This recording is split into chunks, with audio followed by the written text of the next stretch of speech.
Trendz. Hello and welcome to yet another exciting edition of Trendz Travel. I'm your host for today, Eloise Scoble, and right now I'm in the beautifully fabulous Fair Lawns Boutique Hotel and Spa. And while my inner child enjoys this elegant swing, you can have a look what's coming up next and see me on the Robust Rail. Coming up next on Trendz Travel this week, we explore the oldest and most romantic mode of transport with Robust Rail. Then we go to Ethiopia and get to know some hyenas.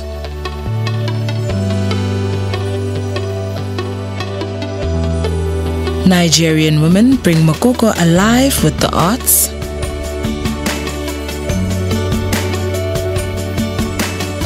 And finally, good food, good wine and great company. All this and so much more on Trendz Travel this week. The train departs from Capital Park in Pretoria to Platform 24 in Cape Town. The 1600-meter meander is a perfect illustration of South Africa as a world in one country. The general makeup of the locomotive consists of a generator car, a staff car, guest sleepers, a non-smoking lounge car, dining car, kitchen car, smoking lounge, and observation car at the tail. The inside of the luxury liner is really not what one would expect. The first impressions of the train's decor is that this is colonial-style luxury on a grand scale. There are 3 guest sleepers to choose from, depending on the size of your budget. The entry-level but still opulent Pullman suites. These suites, as with all, have an ensuite bathroom and shower.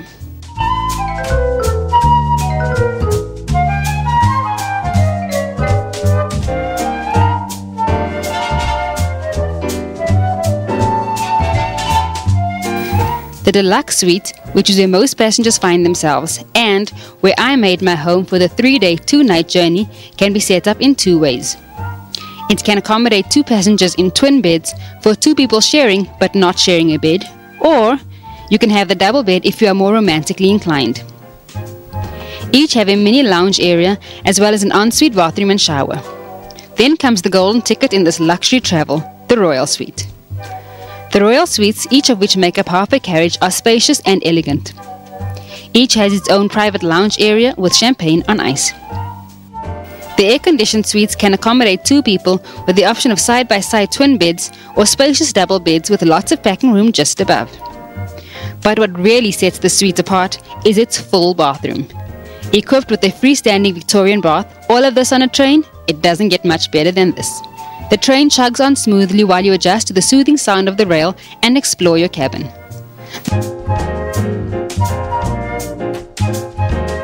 The first thing you'll see is the leather-bound brochure. This handy folder welcomes you on board with a letter from your host, Rowan Voss, who likes to make these trips personal to his guests. In the folder you'll find all the facilities and services available to you that one can experience and encounter while on board. It also features a few house rules as well as an overlay of the different cabin or suite types.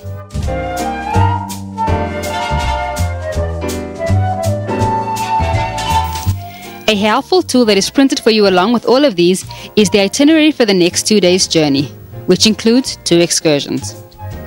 The highlight of the brochure is the decadent menu of all the dishes one can look forward to on board. Of course, anything resembling a goodie bag is more than welcome, and Rovers had a special amenities pack waiting for us, which included all your usual mini bath and shower products, but with a twist. It all contains rooibos. Little known fact about rooibos is that it grows only in the Western Cape province of South Africa. Not only is our pack filled with unique and versatile products, it is also proudly South African. An hour into our journey with our heads out of the window, just enjoying the scenery, we are welcomed to the lounge car for afternoon tea. This is a glorious spread of baked goodies, yummy sandwiches, a selection of freshly cut fruits, and even chocolate goodies and sweets, plus any drink of your choice, should tea not be, well, your cup of tea. When most of the guests had retired to their sleepers after tea, I did some exploring of my own and stumbled onto the bar car, where I was able to interact with the friendly staff and have a special, made just for me, virgin pina colada. After that tailor-made indulgence, it was off to the observation deck. I must say this is my favorite car by far. It's a bit loud and a bit windy, but it's quite an experience to look out at the passing scenery with the wind in your hair. Definitely a selfie-worthy moment.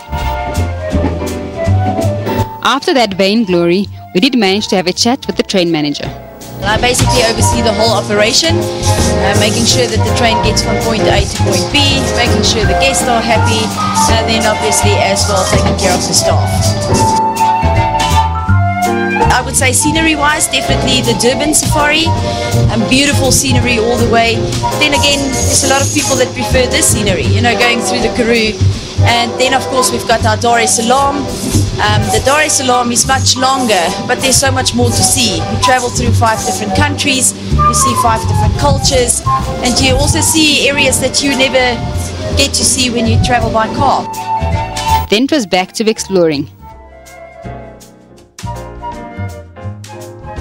The lounge car also has a mini gift shop for anyone wanting to take home a souvenir or Rovas memorabilia. The variety is huge, such as Rovas teddies, hats, shirts, but what I love most are the miniature trains, a must-have for my little one waiting for me. And then there are also ostrich leather wallets. Thereafter I stumbled upon the club car, also known as the smoking lounge car. What sets the smoking lounge apart is not that one can smoke there, but that you are offered an array of cigars and spirits for those that are that way inclined. Since I'm not a smoker, I made my way back to the observation car and watched the shadows of the train fall as it travels, oblivious to the rest of the world falling into sunset. Then it was off to my cabin to get ready for dinner. Dinner on board the train is quite an elegant affair. Patrons come dressed up in their fancy attire, so do the waitrons and waiters. It is a very, as I said earlier, it is a very, very fancy affair and it's quite enjoyable. I do recommend it. Cuisine meals are served in one sitting only in the charming Victorian atmosphere of the dining cars. Before dinner and before guests arrive, we are given the privilege of speaking to the onboard chef. It's fun, you see places, you go to places. There's a lot to do on the train as well. A lot of challenges as well that we face every day. We just enjoy cooking. It's a set menu. There's different set menus for every route that we do. There's like for every route that we do. Also, there's a lot of other menus that we do for longer journeys as well, for all our annual journeys as well. For this evening, we're doing a lobster, grilled lobsters. Just finish it up in the oven. Then we got a speciality that we do a fondant with fresh berries and ice cream as well. Which is quite popular, the most popular dishes that's on our train at the moment. Yeah, it's the moving of the water. Everybody asks me, how do we poach our eggs? We actually put a grater inside the water so it doesn't spill on top of us and spill over. There's other challenges as well when you go further up country. It's like falling plates, pots that's falling off and stuff like that. It's quite challenging. You actually have to find a way of trying to keep everything in place. It is a rocky ride, but we are whisked off to the tiny kitchen and a tour to where the miracles happen. This is what the galley kitchen looks like. Very little staff. We're 5 on board today, but normally we're 6 people if you do annual journeys if it's a bigger train. We push up to 72 people out of this kitchen at once. We do all our things, all our stuff is made fresh on board the train as well.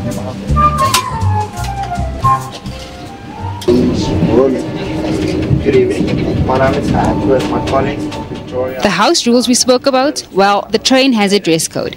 During the day, the dress is smart casual, but at night, the attire is more formal. This gives a very classy touch to the dining experience. Dinner is then served exactly at 7:30, and what is on plate is to die for. Each meal starts with a starter, then the main, followed by a cheese plate and rounded off with the dessert. Each course is served with a separate, fine South African award-winning wine. Day 1 on board the Rovas Rail, pure magic.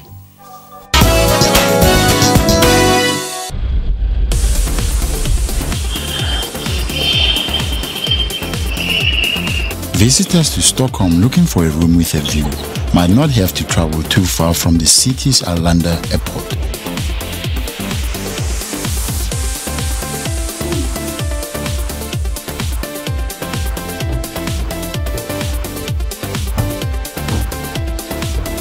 The former control tower, which has had no use after the new facility was built, has been converted into a luxury apartment.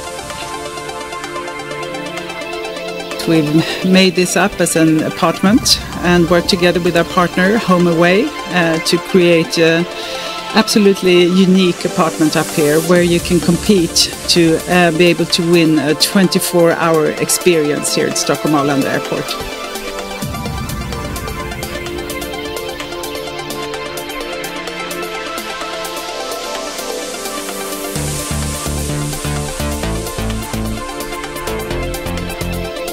I think it was actually some creative minds at marketing that were wondering what was this building now, what was it used for, and actually it wasn't used for anything anymore. It's been empty for some years now. So they came up with the idea to do something nice with it, and I think they succeeded actually.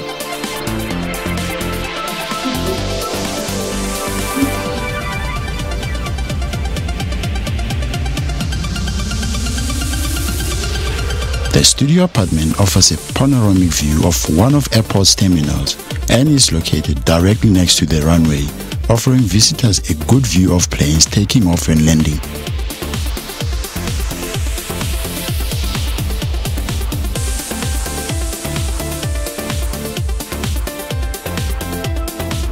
They can expect a unique experience actually, and they will see things nobody else can see that doesn't work at the airport, of course.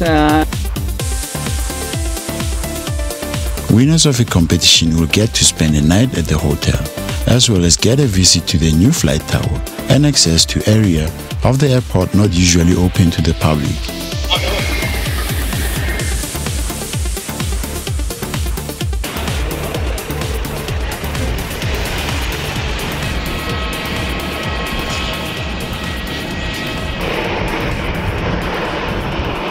And that was me about to board the Pride of Africa on my journey from Pretoria to Cape Town. We'll have more on that next week, but for now we're having a little break and we'll see you right after that.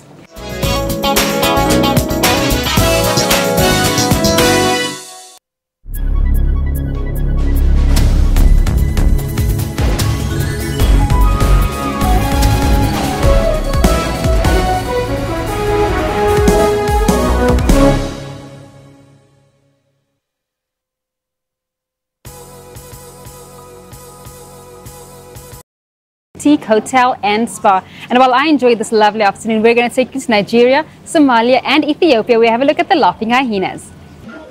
Nigeria's floating Makoko slum was the stage for a performance by women over the weekend about gender inequality and everyday life in a settlement that is the subject of both architectural wonder and struggling with poverty.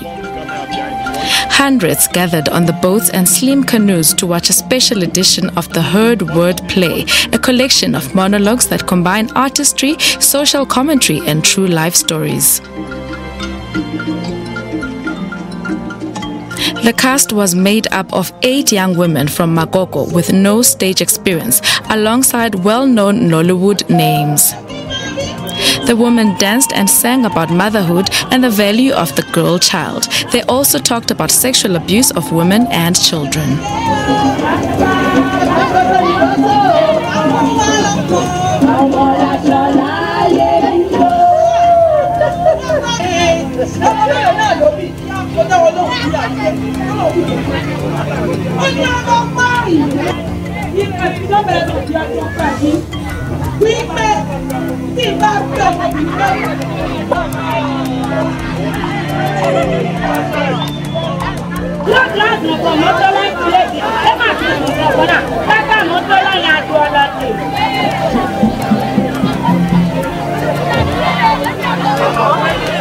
For the first time, I'm really enjoying it because I've never seen something like this before.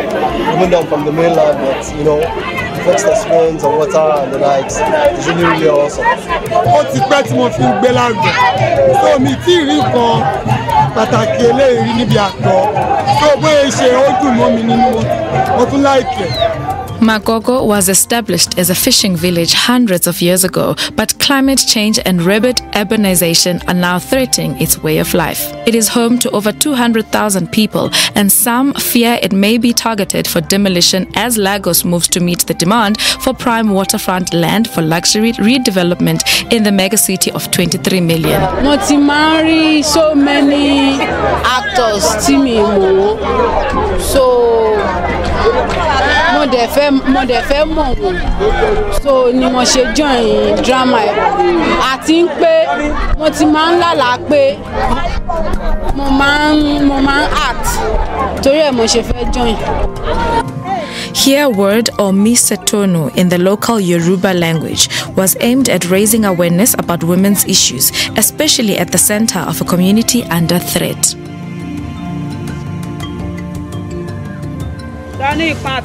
I chose this slum because it is so close to the most affluent, most powerful people in Nigeria, and it is just 5 minutes away. It's also under threat. This community, the land it stands on, is valuable, and so there's some talk about removing these people. I would like to just have them participate. I would like to also, I know that the women here are really the people who churn the wheel in this community, and women need to hear this message of empowerment. It was also a new experience for the veteran Nollywood actors in the cast. I love the sense of community. I love the sense of impact, you know, that it's not just that you're coming here and distributing items. It's ideas that are being shared, you know, on both sides, you know, so I find it very exciting. For 3 years since it was established, critics say Hereward has delivered an intimate view into the lives of Nigerian women across the country.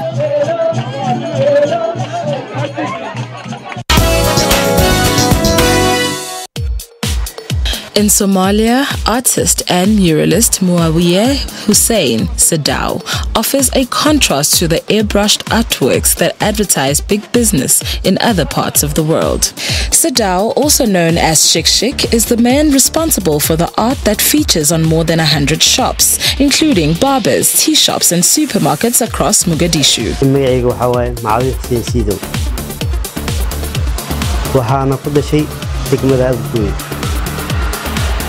waxaana aan ku barbaaray isla degmada Abkooye waxaana dugsi sare hoose dhexe oo soo baxay degmada Abkooye markaan dugsi sare dhameeyay waxa aan bartay shaqada artska oo aabay igu dhiirigeliyay inaan barto. Sadao's work has a hand-drawn simplicity, usually involving bright, eye-catching colors. Some pieces stretch over several meters. Sadao's father was a commercial artist who passed his knowledge and skills on to his son. Sadao, now 31, took on his father's business in 1998, and his painting supports not only his own family, but helps sustain his dad as well as many others.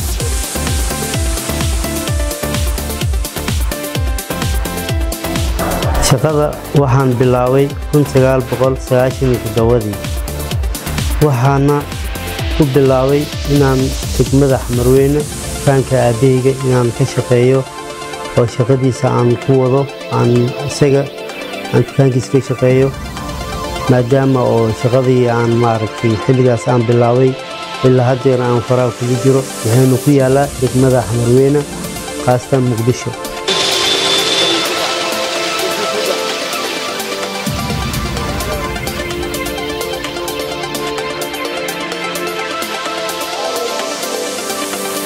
Somalia's economy is picking up slowly after a successful peacekeeping mission. Storefront murals are a common way of advertising in Mogadishu, but Sadao said he never duplicated his murals.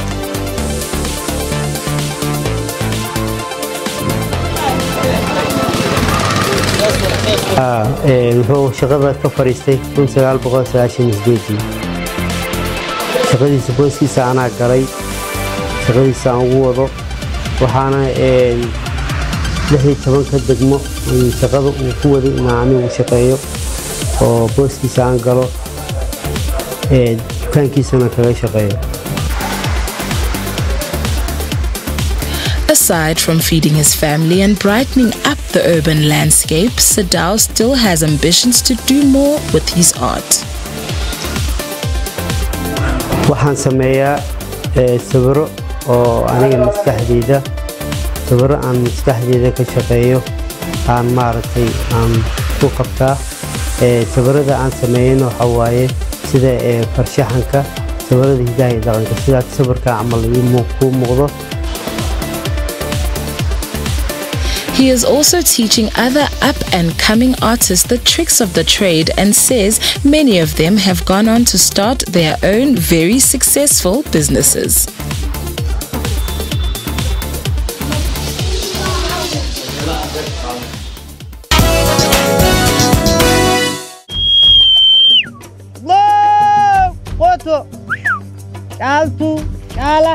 Hyenas roam the streets of the ancient walled city of Harar in eastern Ethiopia every night, seeking scraps of meat to drag to their nearby caves. But residents are not afraid. A family has been chosen by the town to feed the animals, braving hyena bites that are 10 times as strong as humans. Abbas Yusuf, known as Hyena Man, learned to feed the hyenas from his father, Yusuf Mume Saleh, who fed them for 45 years before passing the job on to his son 13 years ago. His work is now an attraction, drawing in local and international tourists who come to see the city's ancient mosques nestled within its old stone walls. Abbas has given the hyenas names according to their behavior and appearance. Among them are Dabasu, or hairy, Tukaldili, or lazy, and Kala, meaning skinny. The hyenas do recognize their names once called by Abbas. To encourage visitors to trust the hyenas, Abbas feeds them directly from his mouth. The hyenas live in caves outside the city and roam the rubbish dumps, also outside the walls.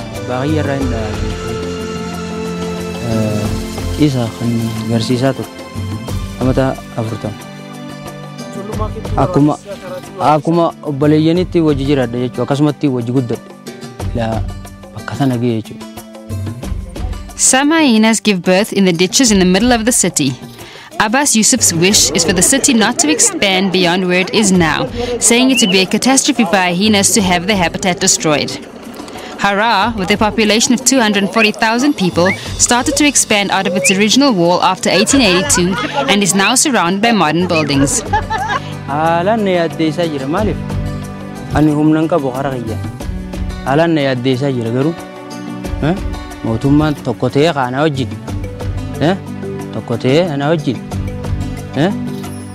Bosona ciraa jiran is ganda ta'aa jira waraabessi baqachaa jira gize bosona bakka inni galuufaa irraa ciranii waan ni godhan inninis ni baqata jechuudha. It has been a center of Islamic culture since it was founded in the 7th century. In the 16th century, Amir Nu ibn Mujahid built a 4-meter high protective wall around the city, pierced by 5 gates. Every year since the 16th century, to mark the birth of Prophet Muhammad, the city's residents offer the hyenas porridge mixed with butter and goat meat on the Hakim mountain outside the city, believed to be a holy site because of the ancient Muslim leaders of the city that are buried there.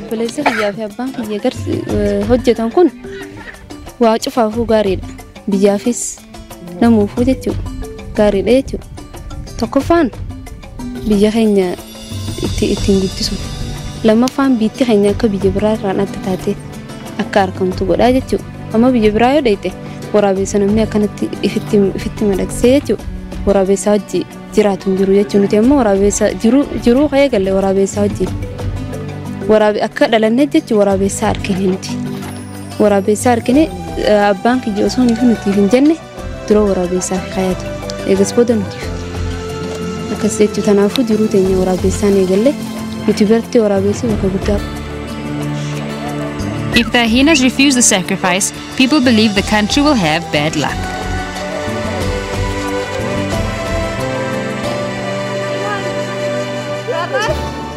We have so much more coming up for you on Trendz Travel, so don't go anywhere.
67 minutes for Mandela Day. Now in that spirit, we'll show you what Caroline Steyn is up to, as well as our 67 blankets.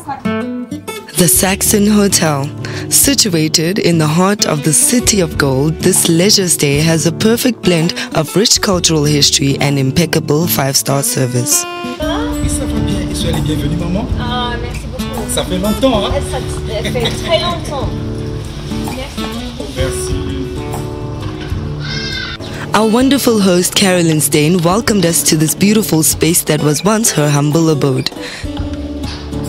This hotel has an inspired vision when it comes to art. It has an impressive art collection which showcases an eclectic mix of established and emerging artists from all parts of the globe. It was very, bright and vibrant, and Stephen Falk came in to create these neutral shades, this African elegance chic, which really speaks to what the Saxon brand is, and that is an African home. A special favorite of the Steyns is the original sketches by Dean Simon, which features some of the Saxons' most celebrated guests. It started out as my husband's home, and also home to Nelson Mandela when he came out of prison, where he spent about a year with my husband editing his book Long Walk to Freedom. And there was a father-son relationship that developed between my husband Doe Steyn and Madiba. He used to make his own bed, he used to wash his own plate, he used to go into the kitchen to personally thank the chefs. And that was the kind of person that I got to know. Nelson Mandela, the great man, always thanking every single person around him. People used to stand in long lines to come in because he wanted to shake everybody's hand. It's a beautiful lesson. Nelson Mandela's big heart inspired Caroline Steyn to create an initiative that attracts thousands of members, not only in South Africa, but also around the world, to knit blankets for those in need.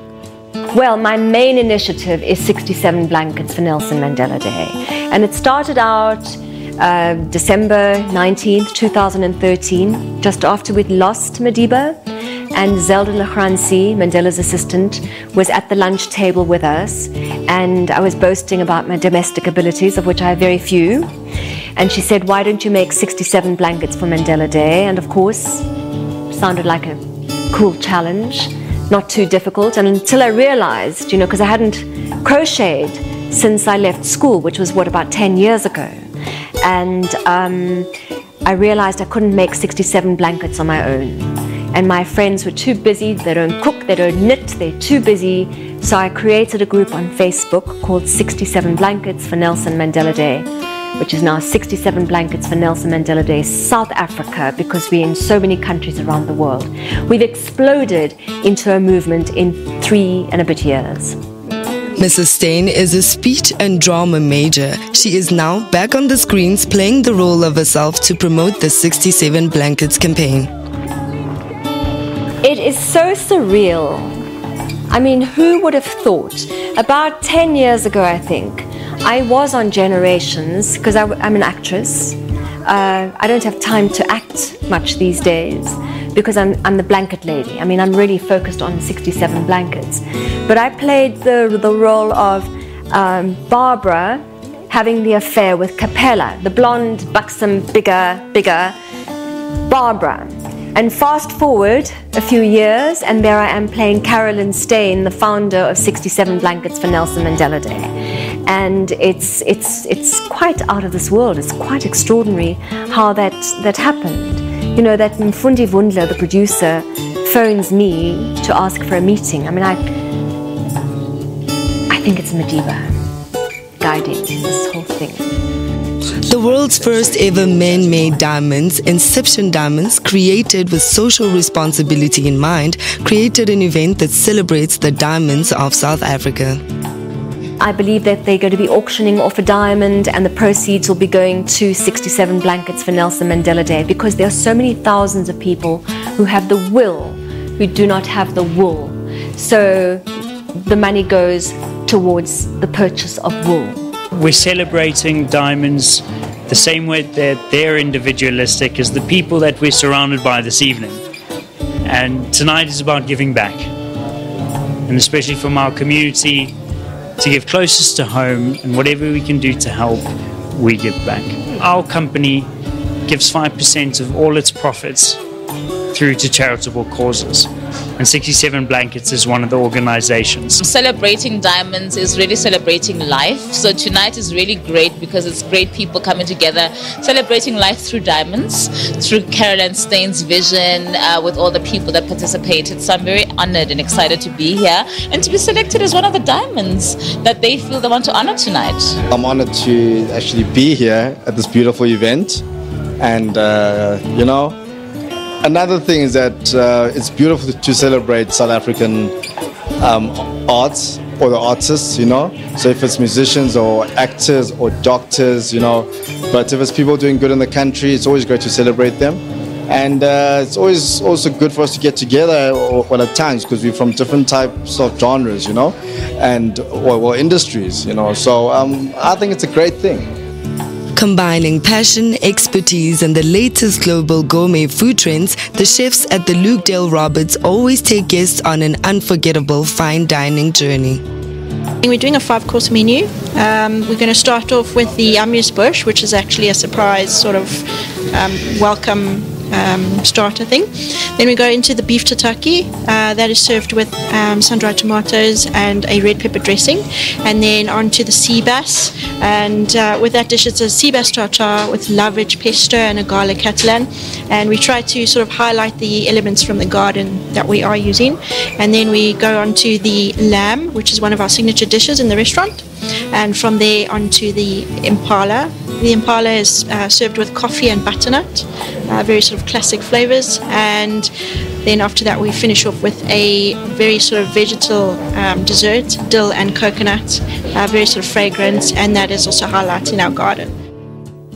Well, I hope that you did get your chance to do your bit for Mandela Day, and if not, there's still plenty of time for you to do your bit for society and for those less fortunate than yourself.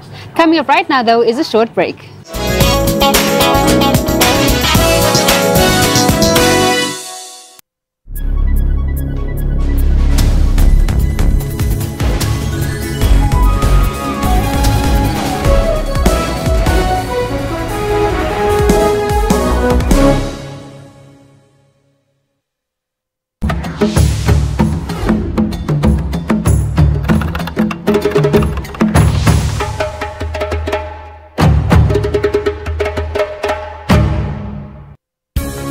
The Pan-African Parliament as a legislative body could go a long way in continuing to promote women's rights in all African member states.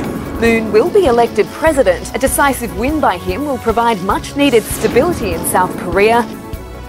The Deputy President and the SADC Oversight Committee have been mandated to convene a multi-stakeholder national dialogue before elections. 5 teams are trapped in the relegation mud.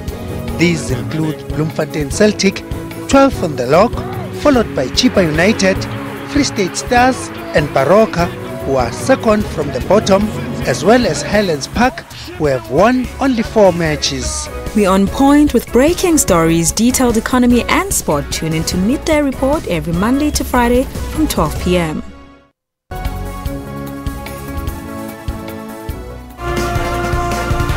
Hello and a warm welcome to PM News, and we're broadcasting live from Johannesburg. 4 decades later, the family is still seeking closure. We need the truth, and the truth must be told. Children often go undiagnosed because they are hidden away. About 1 million people in South Africa live with autism. Creative recycling at play. Mosaic has been around forever. I just had to find a new, fresh way to put and a new spin to put on it. So I decided, why not recycled cans? Stay tuned to PM News for all your news updates every Saturday and Sunday from 1500 hours.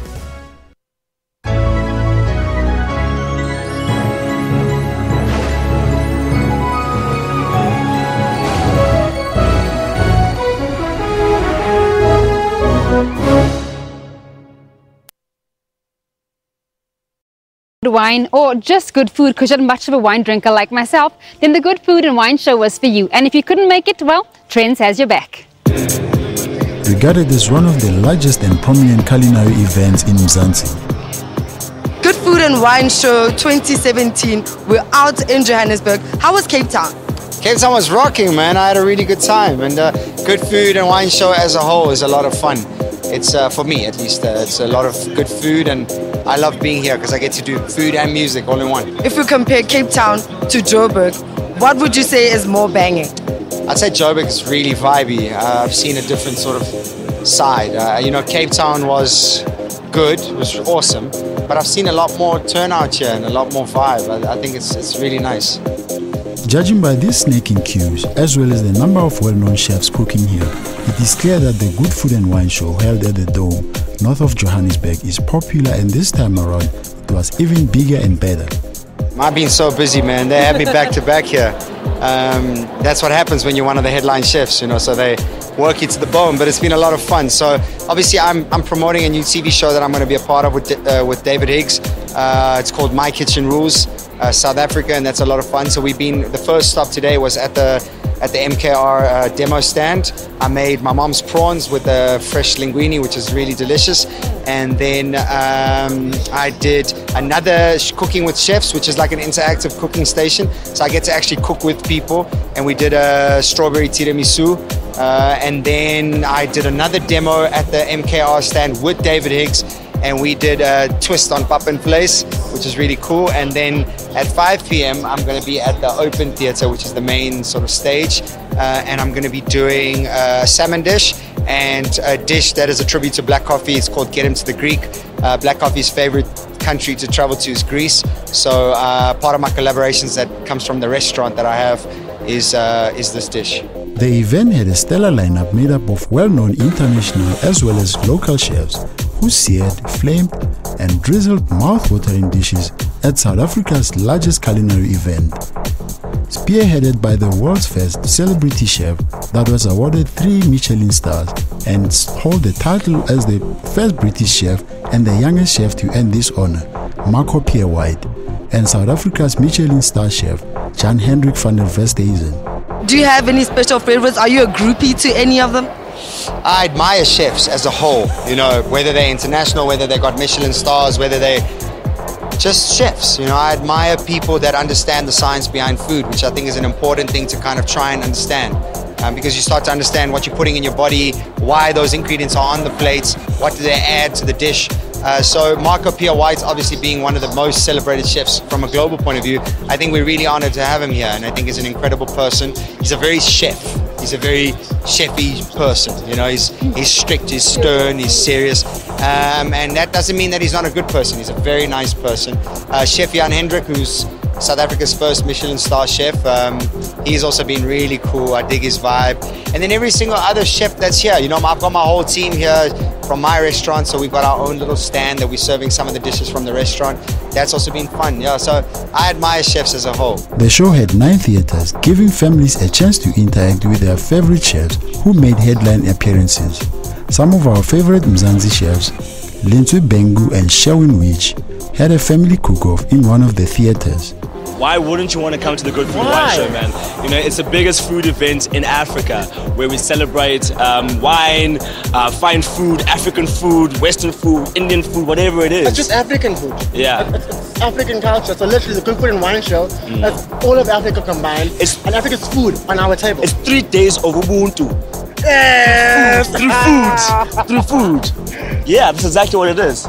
That's literally lunch at Sharon or Maya's place in Durban. Yeah, because we're both from Durban, so we're friends.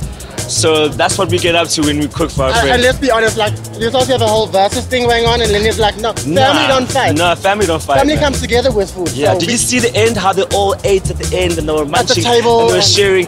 That's the art and that's the beauty of cooking. They were sharing. We want to create experiences with food, get back, fall in love with food the way we were when we were kids. How passionate is he? When you heard about the Good Food and Wine Show and you saw the list of all the people that are going to be here, who did you think you're going to be out here for? Definitely Neil Anthony, Jay Something, Jenny Morris, and just the different wine stands. I was like, I'm definitely going to be there. Gin is the latest thing as well, so I'm a big lover of gin. You're the kind of person that watches your cooking shows and that type of thing? I cook myself, so. You're a chef. No, I'm not a chef. I'm a cook. Huge difference. So, from the shows that you got to see today, who was one of your favorites? I only got to see 2.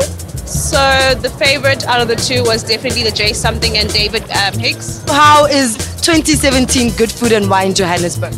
I think it's okay. I think I was expecting a bit more, slightly underwhelmed. But I think there's more interest in the wine sections than the food sections. Yeah, but it's really nice to see some black cooks as well on the floor as well, producing some of their foods, which is great. I'm definitely going to be looking at the desserts, that's for sure. You got a sweet tooth. Okay. Do you have a sweet tooth as well? No. What are you planning on having? When you're thinking of something sweet, what are you feeling like? Like maybe like some pancakes with some chocolate sauce on them, and like some strawberries, sprinkled with a little bit of hazelnuts, you know. Do you watch a lot of cooking shows? Yes, with my cousin. Do you have any favorites when it comes to the chefs that are here today? No, not yet. I'm looking forward to seeing Jay Something though. Oh, yes. Everybody's looking forward to see Jay Something. Are you looking forward to see Jay Something? I have a sweet tooth too. I love Masterchef, and that's why we came here because Marco Pierre White is here. Oh, so you're a Marco Pierre White fan. Oh, I love him so much. If you were to give him a message, what would you say? Tell him in camera. Hello, Marco Pierre White. I'm so upset I didn't get to meet you in person. You're my hero, and I hope in the future one day I can meet you. We caught up with the Masterchef Australia star judge, the godfather of modern cooking, Marco Pierre White. I think when you've got to do masterclasses, for example, like today in Joburg, the Good Food and Wine Show, you've got to do dishes which are almost recognisable, which people can understand. To make a small plate of something which is highly technical over 45 minutes and talk in a technical way, people turn off. I think what's really important is to do dishes which 80, 100 people can sample, so we tend to do one big pot. And today that one big pot is going to be a macaroni of shellfish, which is just simple and delicious, very classical, but when we make it, the viewer will understand exactly what we're making. But as I've always said, the most important are stories. Because stories can inspire people, recipes can confuse people.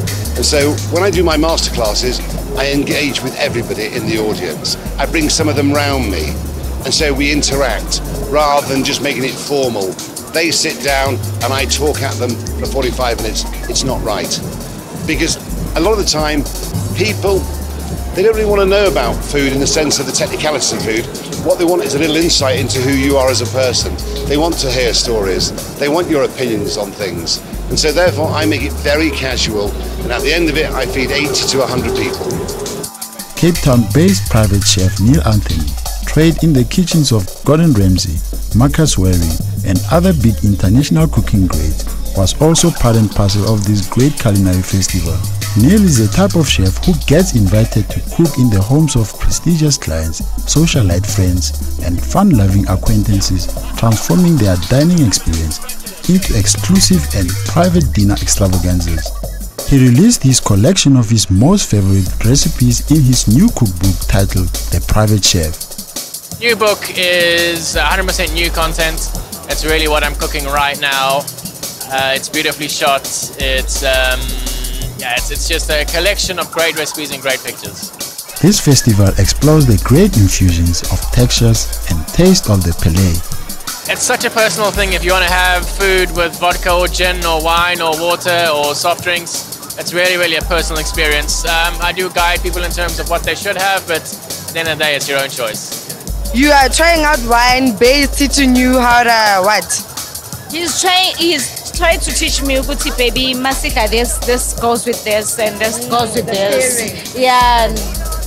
Okay, yeah. So what do you advise? What does this go well with? This is a Pinot Judge. I think it actually goes well with the meat. Not well done, but a medium to medium meat. Okay. Yes. I know. What's your favorite when it comes to wine? Wine is the Shiraz. Shiraz, why? It's an off-dry wine, which is good. It's a good aftertaste.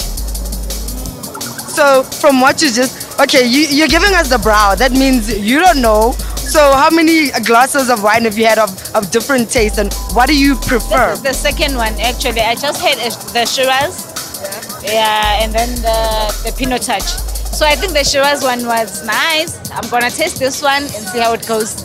What are you sipping on right now? One of the Michelangelo International Wine and Spirit Awards wine. You just don't know what blend. They didn't say a blend. It is a blend. That's all I know. That's all I know. You look very bubbly. So I guess what are you having in there? This is gin and tonic. Okay. And it's very nice. And you have 2 glasses with you. Why? You have to balance yourself. So are you more of a gin drinker than a wine drinker? No, I'd go for a wine drinker. Okay. Yes. So what were some of your favorites that you got to taste today? Well, Simonsberg, it's white, the red wine, Pinot Touch, very nice. And I'm going back now. The theme for this year's Good Food and Wine Show was food waste. Organizers and well-known cooking personalities were helping to raise awareness around this global issue. Research has shown that in South Africa alone, 9 million tons of food are wasted per year. So guests were given advice on how to curb food waste by showing them scrumptious dishes that they can create for themselves and not throw away food. There are 1,001 things that we could do to kind of minimize wastage. But I think the one advice that I would give people is be vigilant of what you buy, why you buy it, and how you use it. Because sometimes you go to the grocery store and you see something nice, but you're actually not going to use it there and then. I would rather kind of say, listen, when you want to make something, go and get the things for that day, go back home, use them, and you're done. I go on a monthly sort of store run and I get the dry goods, I get my meat, I freeze my meat. I get my canned stuff, I get my dried stuff like my rice, my pasta, my maize meal, whatever it is. That stuff is not wastage. That's not where the wastage is. The wastage is in, you make a chicken, you leave the carcass, right? And then you go and buy a stock from a store, a chicken stock, and you actually don't realize that all you need to do is keep that carcass, add it into a pot, add some water, add some aromatics, add some vegetables, and you've got your own stock, which you can then freeze, pack, put into the freezer. So it's not, and then also one of the biggest things that I waste is the fresh stuff. So I'll buy a packet of salad and then I'll only use half of it, and then tomorrow I'll forget about it and it goes off. I'll buy mealies for the braai, and we 2 people at the house, and then we'll buy 6, and then the rest doesn't get used. So if you're buying, think about what you're buying. And judging by the number of stalls that were there, South African foodies enjoyed themselves. The event lived up to its promise and will hopefully attract more festival goers for the next year's event. And that's all we have for you on today's edition of Trendz Travel, coming to you from the Fairlawns Boutique Hotel and Spa. We do hope that you enjoyed that, and we'll see you again next week, same time, same place.